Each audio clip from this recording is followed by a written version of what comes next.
क्या हो अगर मैं ये कहूँ कि कोई हमारी जिंदगी का 1 महीना हर साल चुरा रहा है। और वो भी एक बार में नहीं बल्कि 5-5 मिनट करके। हाँ, और हैरानी की बात तो ये है कि हम खुद उस चोर के लिए दरवाजा खोल रहे हैं। वही तो। जिंदगी में कई बार ऐसा लगता है ना कि हम किसी ट्रेडमिल पर दौड़ रहे हैं, सांस फूल रही है, पसीना छूट रहा है, थकान से बुरा हाल है। पर जब हम नीचे देखते हैं तो पता चलता है कि हम वहीं के वहीं खड़े हैं। 1 इंच भी आगे नहीं बढ़े। बिल्कुल। आजकल ज्यादातर लोग जिंदगी को बस इसी तरह झेल रहे हैं, जिसे हम सिर्फ सर्वाइविंग मोड कहते हैं, बस दिन काटना।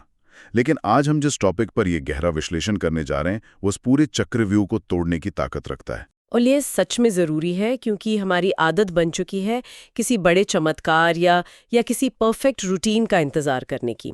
हम सोचते हैं कि जब हमारे पास दिन में 4 घंटे फ्री होंगे तब हम लाइफ बदलेंगे। जो कि असल में कभी होता नहीं है। सही कहा। पर आज हम जिस सोर्स पर चर्चा कर रहे हैं, जो एक YouTube वीडियो ट्रांसक्रिप्ट है जिसका नाम है 1 hour a day can change your life, उसमें किसी 4 घंटे के कॉम्प्लेक्स मॉर्निंग रूटीन या आइस बाथ्स की बात नहीं की गई है। हाँ, वहाँ कोई लंबे चौड़े रूल्स नहीं है। एग्जैक्टली। ये पूरा कॉन्सेप्ट सिर्फ और सिर्फ इंटेंशन और डिसिप्लिन के बारे में है। हमारा मिशन आज ये समझना है कि कैसे दिन का सिर्फ 1 घंटा किसी भी इंसान की पूरी जिंदगी को सर्वाइविंग से निकालकर थ्राइविंग मोड में डाल सकता है। और वो भी बिना किसी इंफॉर्मेशन ओवरलोड के। ये ना उन सभी लोगों के लिए एक शॉर्टकट की तरह है जो सच में अपनी लाइफ में क्लैरिटी चाहते हैं। ठीक है, आइए इसको थोड़ा प्रैक्टिकल तरीके से खोलकर समझते हैं। जरूर।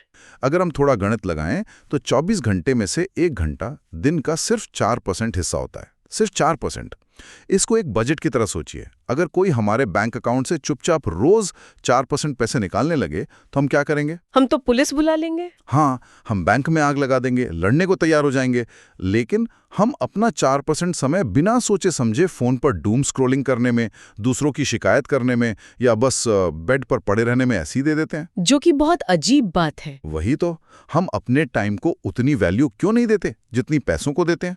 यहाँ जो सबसे ज्यादा आकर्षक बात इस वीडियो में बताई गई है वो ये है कि इस बर्बादी की शुरुआत अचानक दिन के बीच में नहीं होती। इसकी शुरुआत दिन के सबसे पहले फैसले से ही हो जाती है। सुबह उठते ही? हाँ, जब सुबह अलार्म बजता है और हम स्नूज दबाते हैं तो हमें लगता है कि हमने सिर्फ 5 या 10 मिनट की एक्स्ट्रा नींद ली है, पर साइकोलॉजी के हिसाब से हम दरअसल अपने पूरे दिन का ओनरशिप किसी और चीज को सरेंडर कर रहे होते हैं। हम खुद को पहले ही टेस्ट में फेल कर लेते हैं। पर एक सेकंड, यहां मैं थोड़ा पुशबैक देना चाहूंगा। सुनने में ये बहुत अच्छा लगता है कि स्नूज मत दबाओ, जिंदगी बदल जाएगी। लेकिन प्रैक्टिकल लाइफ में देखें तो अगर रात को 2 बजे तक काम किया हो, ठंड का मौसम हो, तो स्नूज दबाना आलस थोड़ी है, वो तो सर्वाइवल है। ये बहुत आम सोच है। और वैसे भी क्या वाकई सिर्फ जल्दी उठना काफी है? मेरा मतलब है, मेरे पड़ोस में दूध वाले भैया सुबह 4 बजे उठते हैं पिछले 20 साल से, पर उनकी लाइफ वहीं की वहीं है। तो क्या इसके पीछे कोई और मानसिकता काम कर रही है या सिर्फ अलार्म बंद करके बिस्तर से निकलना ही आखिरी मंजिल है? बहुत बढ़िया पॉइंट है। और यहीं पर लोग सबसे बड़ी गलती करते हैं। मुद्दा सिर्फ नींद कुर्बान करने या जल्दी उठने का नहीं है, मुद्दा है उस दिन का लीड लेने का। दिन का लीड लेना, थोड़ा समझाइए इसे। देखिए, जब कोई थके होने के बावजूद स्नूज नहीं दबाता तो वो आलस को नहीं हरा रहा, वो दरअसल अपने ब्रेन को एक सिग्नल दे रहा है कि मैं उस दिन का इंचार्ज हूं, मेरी फीलिंग्स नहीं।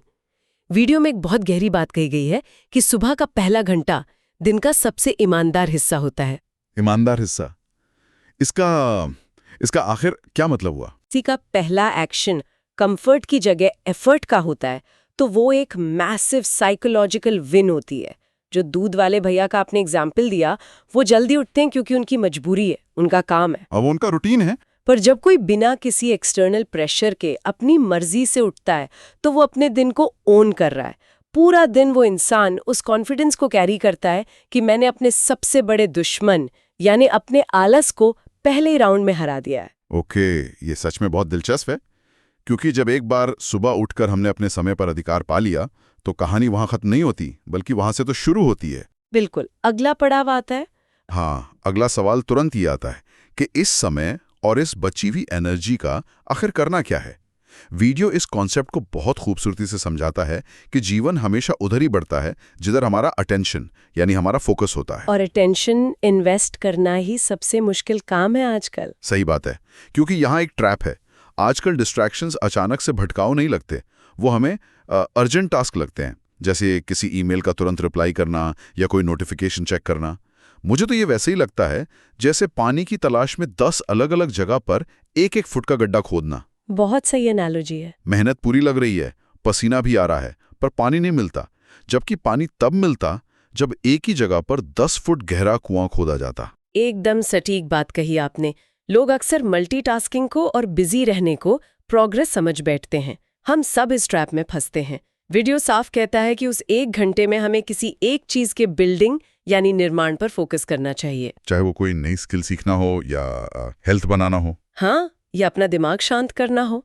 यहाँ मेंटेनेंस और बिल्डिंग के बीच का अंतर समझना बहुत जरूरी है। मेंटेनेंस और बिल्डिंग, इसको थोड़ा और डिटेल में जाएंगे? जरूर। देखिए, ईमेल्स का रिप्लाई करना, घर के छोटे मोटे काम करना, बिल्स पे करना, ये सब मेंटेनेंस है। ये जरूरी है, पर ये जिंदगी में किसी को आगे नहीं बढ़ाते, बस जहां है वहां बनाए रखते हैं। अच्छा, मतलब इसे स्कोर बस 0 पर मेंटेन रहता है। एग्जैक्टली। लेकिन बिल्डिंग का मतलब है कुछ ऐसा करना जो कल काम आए, जैसे कोई किताब पढ़ना, एक्सरसाइज करना या अपने बिजनेस के लिए स्ट्रैटेजी बनाना। जब कोई मेंटेनेंस वाले काम करता है तो वो एनर्जी स्पेंड कर रहा है, पर जब कोई बिल्डिंग वाले काम करता है तो वो एनर्जी इन्वेस्ट कर रहा है, जिसका कंपाउंड इंटरेस्ट बाद में मिलता है। क्या बात है। तो बेसिकली जब हम बिल्डिंग करते हैं, हम वाहनों को छोड़कर फ्यूचर की जिम्मेदारी ले रहे होते हैं। पर चलिए इसको एक लेवल और डीप ले जाते हैं। आइए। अगर हम अपना फोकस सही जगह लगा भी रहे हैं, बाहरी चीजों का निर्माण कर भी रहे हैं, तो क्या वो काफी है? यहाँ आकर वीडियो हमारे आंतरिक विकास यानी इंटरनल ग्रोथ की बात करता है, जो कि सबसे ज्यादा इग्नोर होता है। हाँ, वीडियो कहता है कि दिन में कम से कम एक यूजफुल चीज सीखना जरूरी है। क्यों? क्योंकि ये डर को खत्म करता है। उसने एक पॉइंट रखा है उन समस्याओं के बारे में जिनसे हम लगातार भागते हैं। आपको पता है मुझे ये कैसा लगा? कैसा? जैसे हमारे फोन के बैकग्राउंड में चलने वाली वो हेवी एप्स, हम उन्हें स्क्रीन पर देखते नहीं हैं, हमें लगता है फोन लॉक है, पर वो चुपचाप हमारी पूरी बैटरी ड्रेन कर रही होती हैं। हमारी लाइफ में भी ऐसी बैकग्राउंड एप्स होती हैं ना? बिल्कुल होती हैं। अगर हम इसको बड़ी तस्वीर से जोड़कर देखें तो हर किसी की जिंदगी में ऐसी एक प्रॉब्लम होती है। वो एक हेल्थ चेकअप जिससे कोई डर रहा है, वो फाइनेंशियल प्रॉब्लम जिसे इग्नोर किया जा रहा है, या कोई डिफिकल्ट कॉन्वर्सेशन, हाँ, जो किसी के साथ करनी बहुत जरूरी है। सही कहा। वो हमारी मेंटल बैटरी लगातार चूस रही होती हैं। और जो आपने सीखने और डर वाली बात कही ना, उसकी पीछे की साइकोलॉजी बहुत डीप है। डर आखिर पैदा कहाँ से होता है? कहाँ से? अक्सर डर किसी भूत प्रेत से नहीं, बल्कि कंफ्यूजन से पैदा होता है, उलझन से। जब हमें पता नहीं होता कि किसी सिचुएशन को हैंडल कैसे करना है, तब हम डरते हैं। जैसे ही उस प्रॉब्लम के बारे में कुछ नया सीखा जाता है, कंफ्यूजन दूर होने लगता है और ऑटोमैटिकली डर कम हो जाता है। तो इसका मतलब इग्नोरेंस ब्लिस नहीं है, इग्नोरेंस डरावना है। पर मैं इस पॉइंट को थोड़ा और समझना चाहता हूँ जो उस ट्रांसक्रिप्ट में था। उसमें लिखा था कि इंसान अपनी आखिरी सफलता यानी अपने लास्ट ब्रेक थ्रू के लेवल पर आकर अटक जाता है। ये मुझे थोड़ा उलझा गया। मैं समझाती हूँ। इसको ऐसे सोचिए, एक वीडियो गेम का एग्जाम्पल लेते हैं। कोई प्लेयर लेवल 5 पर पहुंच गया क्योंकि उसने लेवल 5 तक की स्किल्स सीख ली थी, पर लेवल 6 पर एक नया बॉस है जिसे हराने के लिए नई मूव सीख ली पड़ेंगी। ओह, और पुरानी मूव्स वहां काम नहीं आएंगी? एग्जैक्टली। ज्यादातर लोग लाइफ में एक डिसेंट लेवल पर पहुंचकर सीखना बंद कर देते हैं। फिर जब लाइफ लेवल 6 की प्रॉब्लम फेंकती है तो वो लेवल 5 की अंडरस्टैंडिंग से उसे सॉल्व करने की कोशिश करते हैं और बुरी तरह फेल होते हैं। वाह। हम जिंदगी में ठीक वहीं रुके हुए हैं जहां तक हमारी आखिरी नई समझ थी। जिस समस्या से हम भागते हैं उसको फेस करना लॉन्ग टर्म डैमेज से बचाता है। अगर नॉलेज अपडेट नहीं होगा तो रियलिटी कैसे अपग्रेड होगी? ये सच में एक अहा मोमेंट है। हम लेवल 10 का गेम लेवल 5 की स्किल्स के साथ खेलने की कोशिश कर रहे हैं और फिर शिकायत करते हैं कि जिंदगी कितनी मुश्किल है। तो इसका प्रैक्टिकल सोल्यूशन क्या बताया गया है? उस बैकग्राउंड ऐप वाली समस्या का क्या करें? सोल्यूशन बहुत सिंपल है, पर आसान नहीं। वीडियो ये नहीं कहता कि पहले ही दिन उस सालों पुरानी प्रॉब्लम को पूरी तरह सॉल्व कर दो। वो इम्पॉसिबल है। पहला कदम सिर्फ और सिर्फ सच्चाई को स्वीकार करना है। खुद से ये बोलना कि हाँ, लाइफ में ये प्रॉब्लम है और इसे भागा जा रहा है। बस इतना मान लेना ही काफी है शुरुआत के लिए। हाँ, क्योंकि आधा स्ट्रेस तो इसीलिए होता है क्योंकि सच्चाई को छुपाया जा रहा होता है। जैसे ही उस प्रॉब्लम को फेस किया जाता है, वो बैकग्राउंड से हटकर सामने आ जाती है। बैटरी ड्रेन रुक जाता है। ये एक आज़ादी जैसा फील होता है। ठीक है, अब यहाँ तक मुझे सब लॉजिकली समझ आ रहा था, पर फिर ट्रांसक्रिप्ट में एक ऐसी बात आती है जिसने मुझे पूरी तरह कंफ्यूज कर दिया। एक बहुत बड़ा विरोधाभास है, पैराडॉक्स। कैसा विरोधाभास है? एक तरफ ये कॉन्सेप्ट जोर देता है कि अपने उस 1 घंटे में पसीना बहाओ, फिजिकल मूवमेंट करो, बॉडी को एक्टिव रखो, और लॉजिक ये देता है कि थकान ज्यादा काम करने से नहीं आती, बल्कि इन एक्शन यानी डेस्क पर पूरा दिन बैठे रहने से आती है। यहां तक तो ठीक था। हाँ। फिर लेकिन अगले ही पल ये कहता है कि ठहर जाओ, एक जगह शांत बैठो, पॉज लो और पूछो कि किस चीज से भाग रहे हो। अब कोई कैसे दोनों चीजें एक साथ करे? एक तरफ दौड़ने को कहा जा रहा है, दूसरी तरफ ठहरने को कहा जा रहा है। सवाल यह है कि फिजिकल एक्सर्शन और इमोशनल पॉजिंग, ये दोनों एक ही इक्वेशन में फिट कैसे बैठते हैं? इससे सच में एक जरूरी सवाल खड़ा होता है। मैं समझ रही हूँ ये कॉन्ट्रडिक्शन क्यों लग रहा है, पर सच तो ये है कि ये दोनों एक दूसरे के खिलाफ नहीं, बल्कि ये एक दूसरे को कंप्लीट करते हैं। ध्यान से सुनिए ये कैसे काम करता है। हाँ, बताइए। हमारा मॉडर्न लाइफस्टाइल कैसा है? फिजिकली इनएक्टिव, कुर्सी पर बैठे रहते हैं, पर मेंटली दिमाग 200 किलोमीटर प्रति घंटा की स्पीड से भाग रहा होता है। Emails, deadlines, tension. रिजल्ट क्या होता है? बॉडी लेथार्जिक हो जाती है और माइंड ओवर एक्टिव होकर कॉग्निटिव फॉग यानी दिमागी कोहरे का शिकार हो जाता है। ओह हाँ, बिल्कुल वैसा फील होता है जैसे दिमाग में धुआं भर गया हो और कुछ क्लियर नहीं दिख रहा। एग्जैक्टली। तो जब वीडियो कहता है मूवमेंट करो, तो उसका साइंटिफिक रीजन है। फिजिकल एक्टिविटी ऊर्जा खर्च नहीं करती, वो नए सिरे से एनर्जी बनाती है।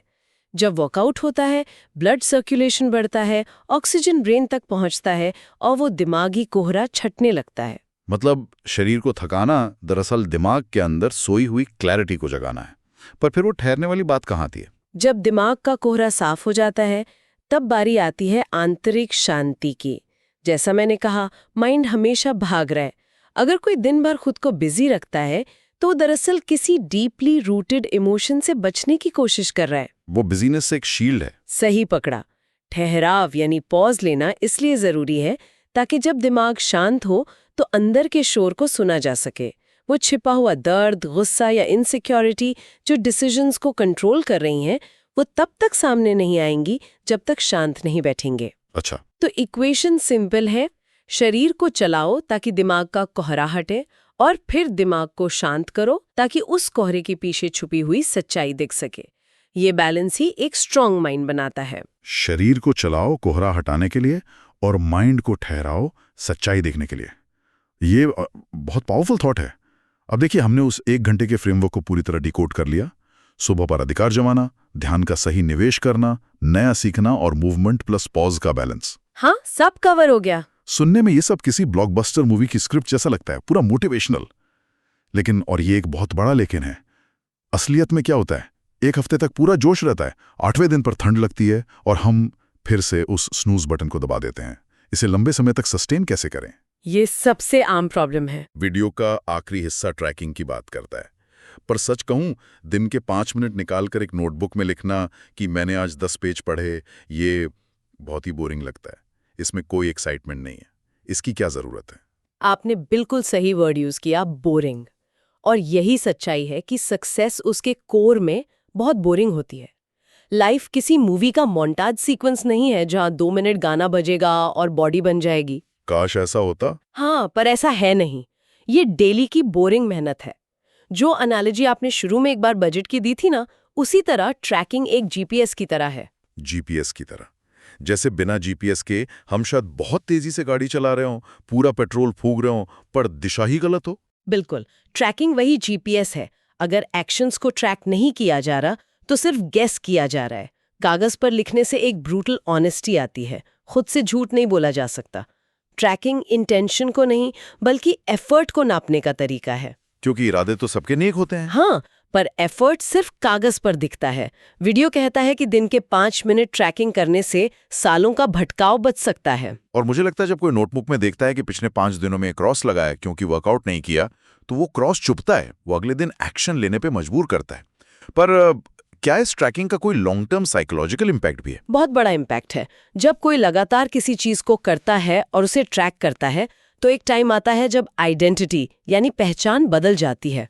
स्टार्ट में एक आम इंसान दौड़ने की कोशिश कर रहा होता है, रोज खुद से बहस करनी पड़ती है। पर जब 7 दिन तक उस हैबिट को ट्रैक कर लिया जाता है तो दिमाग समझ जाता है कि अब ये टास्क नहीं है, वो इंसान एक रनर बन चुका है। रिपीटेशन से दिमाग सीखता है और आइडेंटिटी शिफ्ट होती है। और एक बार जब पहचान बदल गई तो वो काम करना नेचुरल हो जाता है, उसमें विल पावर नहीं लगती। एग्जैक्टली। इसलिए ट्रैकिंग बोरिंग जरूर है, पर यही असली ट्रांसफॉर्मेशन की चाबी है। तो अगर हम आज के इस गहरे विश्लेषण के सभी डॉट्स को कनेक्ट करें तो पूरी पिक्चर बहुत साफ नजर आती है। बात फिर वही 4% पर घूम कर आती है। दिन का सिर्फ वो 4% हिस्सा निकालना, अपनी सुबह पर अधिकार जमाना। हाँ, और अपने फोकस को अनडिस्ट्रैक्टिंग ऐप से हटाकर वहां इन्वेस्ट करना जहां भविष्य बन रहा हो। एक नया स्किल सीखना ताकि डल भागे। अपने इंटरनल उस एक बैकग्राउंड प्रॉब्लम को ओपनली एक्नॉलेज करना। शारीरिक ऊर्जा बढ़ाना और ठहरना। बिल्कुल। और इन सब कोशिशों को ट्रैक करते हुए अपनी नई पहचान बनाना। Perfectly summarised. जो लोग हमें इस वक्त सुन रहे हैं उन्हें हम बस ये याद दिलाना चाहेंगे कि किसी परफेक्ट मोमेंट का इंतजार करना बेकार है। मोटिवेशन पहले नहीं आती, मोटिवेशन एक्शन लेने के बाद आती है। सही बात है। ये अपने समय और अपने ग्रोथ की जिम्मेदारी लेने का वक्त है। बिल्कुल एकदम पॉइंट पर। हम हमेशा ये सोचते हैं ना कि दिन का 1 घंटा निकालने से हम क्या कुछ हासिल कर लेंगे, क्या नई बॉडी बन जाएगी, क्या नया बिजनेस खड़ा हो जाएगा। पर चलिए इस डीप डाइव को खत्म करते हुए जरा इसका उल्टा सोचिए। उल्टा सोचिए। अगर हम रोज वो 7 मिनट नहीं निकालते तो क्या हम अपनी उस बेहतरीन पहचान, उस आने वाले बेहतर कल की मृत्यु यानी डेथ का कारण नहीं बन रहे? वो फ्यूचर वर्जन जो फिट है, जो शांत है, जो सक्सेसफुल है, जिससे हम मिल सकते थे, अगर वो 4% टाइम नहीं निकाला तो हम उस फ्यूचर वर्जन से कभी मिल ही नहीं पाएंगे। ये बहुत ही डीप थॉट है। वो आने वाला कल हमारा इंतजार कर रहा है, दरवाजे पे खड़ा है। सवाल सिर्फ ये है, क्या हम उसके लिए अपना 4% समय निकालने को तैयार हैं या फिर एक बार और स्नूज दबाने वाले हैं? यही सोचना है हमें आज।